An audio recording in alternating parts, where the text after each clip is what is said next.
Yes, I know, Api, but you know. Shoaib Khan says how to stop smoking. Oh, just stop it. Focus on what it does to you. Translate your action of smoking to the effect that it has on your ability to enjoy everything life has to offer. That smoking is giving you a certain pleasure, but the cost of that pleasure is decapitate. What is it? Not decapitate. No, making you incapable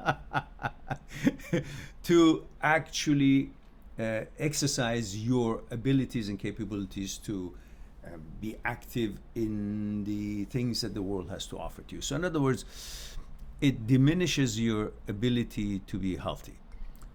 So, a certain pleasure makes you feel good, but remember, as we always said, not everything that makes you feel good is good for you. If you focus on if it's good for you or not, then you will not care if it gives you pleasure or not.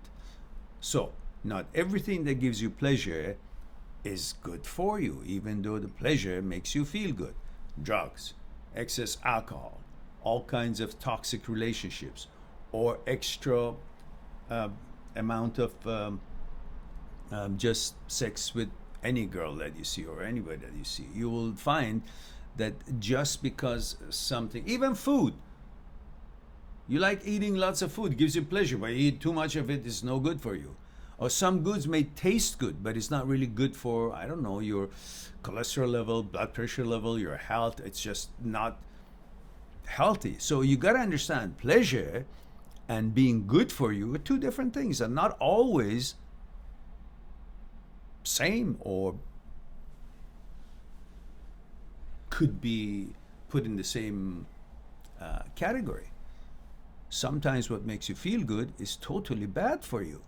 And if you focus on what the smoking does to your lungs, and if you look, I did a study when I was in university about smoking. That was my project. What we found out is that when you're smoking, your reactions are 64% less. In other words, a person who's driving and smoking, or just smoked before driving, its reactions to putting on a brake or noticing things is 64% less. Imagine that. What else does it do in your decision makings or abilities to sort things out in life? Physical reactions, ability to see things clear, all of that. And when they took an x-ray from a person who was smoking, in the x-ray it was hazy. When it wasn't smoking, the x-ray was clear. Isn't that amazing?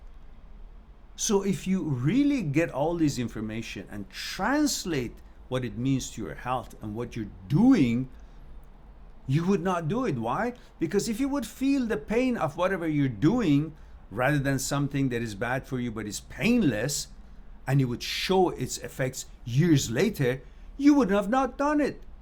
If every time you smoke there was a little bit of a, zing, like a needle going into your skin, and you would feel that, you would not smoke. But the fact that you don't feel that physical pain when you smoke, and it gives you certain kind of whatever it does, I don't know, I've never smoked, you would not do it.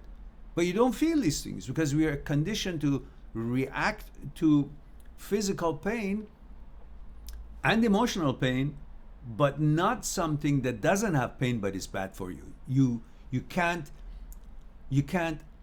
digest the fact that something that doesn't physically or emotionally hurt you at the moment that you're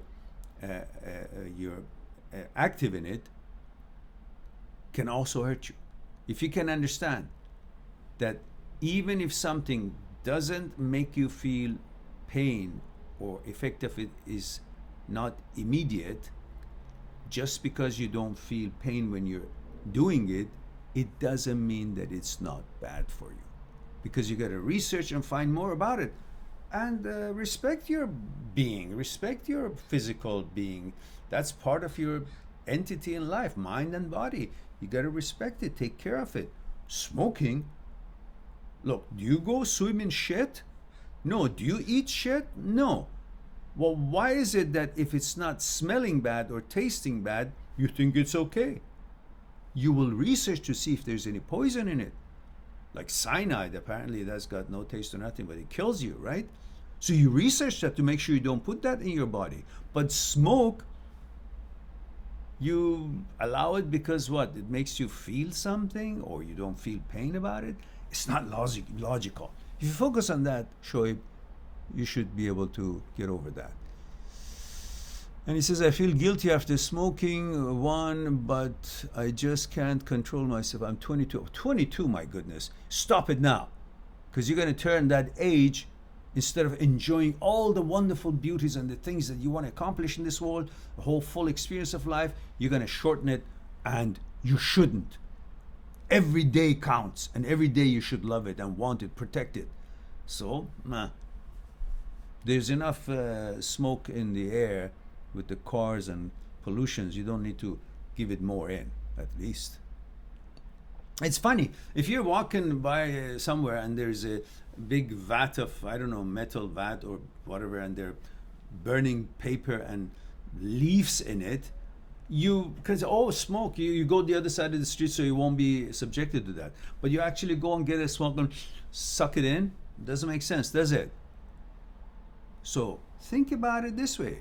Just because you don't see the blackness of the smoke coming out of exhaust of the cars, just because you don't smell it, just because it makes you feel good, doesn't mean that smoke is better than any other smoke. They're all bad. So, all right.